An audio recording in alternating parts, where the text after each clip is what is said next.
நாட்டுப்பற்றாளன் செய்திகள் வாசிப்பது வாசுகி தாமோதரன்.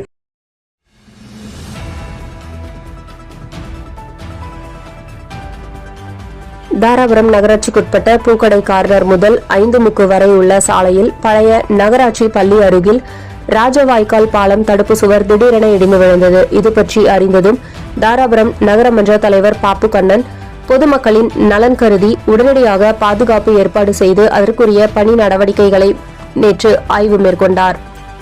மேலும் ராஜவாய்க்காலில் பொக்லைன் எந்திரம் தூர்வாரும் பணி நடைபெற்றது. இதுகுறித்து நகரமன்ற தலைவர் கூறுகையில், வளையக்கார தெரு நகராட்சி பள்ளி அருகே பாசன வாய்க்காலில் தடுப்பு சுவர் திடீரென உடைந்து விழுந்தது. இதையடுத்து உடனடியாக சம்பவ இடத்திற்கு வந்து பாலம் தடுப்பு சுவர் அருகே தடுப்பு அமைத்து வாகன ஓட்டிகளுக்கு இடையூறு இல்லாமல் இருப்பதற்காக நடவடிக்கை மேற்கொள்ளப்பட்டது. இந்த ஆய்வின் போது நகரமன்ற உறுப்பினர்கள் துரை சந்திரசேகர், SM யூசுப், செலின் பிலோமினா, சாஜிதா பானு, அகமது பாஷா, தேவி, அபிராமி, கார்த்திக், ஷீலா மாதவன், நகராட்சி துப்புரவு மேற்பார்வையாளர் பிரகாஷ் மற்றும் பலர் உடனிருந்தனர். சட்டமேதை அம்பேத்கரை தவறாக பேசிய மத்திய உள்துறை அமைச்சர் அமித்ஷாவின் திருவுருவ படத்தை கொளுத்தி பழனி தபால் நிலையம் முன்பு ஆர்ப்பாட்டம் செய்தனர். பாரத பிரதமர் நரேந்திர மோடி குவைத் நாட்டில் அங்குள்ள இந்தியர்களுடன் சந்திப்பின் போது இந்த உலகின் வளர்ச்சியின் இன்ஜினாக இந்தியா விளங்குகிறது என குறிப்பிட்டார். மேற்காசிய நாடான குவைத்திற்கு குவைத் மன்னர் ஷேக் மேசால் அல் அகமது அல் ஜாபர் ஷாபாவின் அழைப்பை ஏற்று 3 நாள் பயணமாக பிரதமர் மோடி சென்றுள்ளார். உலகின் வளர்ந்து வரும் பெரும் பொருளாதாரமாக பல துறைகளில் இந்தியா முன்னோடியாக உள்ளது.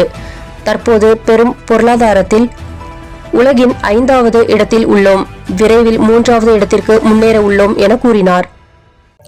உத்தரப்பிரதேசத்தில் தன் மனதிற்கு பிடித்த நெருங்கிய தோழியை திருமணம் செய்வதற்காக பெண் ஒருவர் 7 லட்சம் ரூபாய் செலவில் அறுவை சிகிச்சை செய்து தன்னை ஆணாக மாற்றிக்கொண்ட சம்பவம் அரங்கேறியுள்ளது.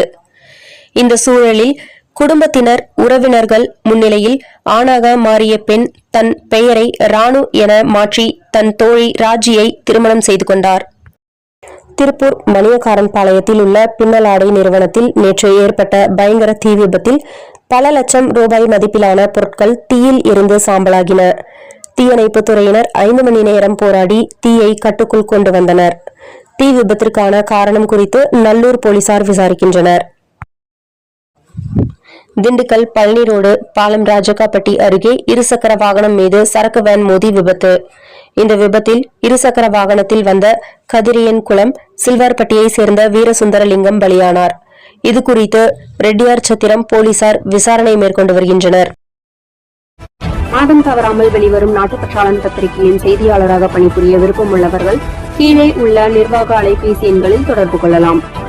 7947789115 மற்றொரு எண் 9944341033. நாட்டுப்பற்றாளன் யூடியூப் சேனலில் விளம்பரம் செய்து பயன்பெறுங்கள். நமது நாட்டுப்பற்றாளன் செய்திகளை அறிந்து கொள்ள யூடியூப் சேனலை சப்ஸ்கிரைப் செய்யுங்கள்.